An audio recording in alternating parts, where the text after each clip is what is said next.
ഒരു ചായ എടുത്തോണ്ട് വരാൻ പാടില്ലേ? UK ഫ്ലൈറ്റ് പിടിച്ചിഞ്ഞ് വരട്ടെന്ന് കരുതി.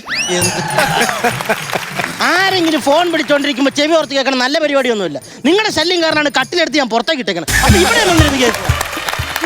ഇതിന്റെ പ്രധാന കാര്യം എന്താണെന്നറിയാമോ? കൾച്ചറില്ല. നിങ്ങൾക്ക് കൾച്ചറില്ല. എനിക്ക് കൾച്ചറില്ല. കൾച്ചറില്ല. അത് ഇങ്ങനെ വന്ന് കേൾക്കൂ. എടാ, അച്ഛനും അമ്മയും മരിച്ചതിന് ശേഷം നിന്നെ അനിയനായിട്ടല്ല ഞാൻ വളർത്തിയത്, എന്റെ മോനെ പോലെ. ഞാനിപ്പം രാത്രി കിടന്നുറങ്ങുമ്പം തുണി അങ്ങോട്ടോ ഇങ്ങോട്ടോ ഒന്ന് മാറും. അത് ഇങ്ങനെയൊക്കെ പറയാവോ?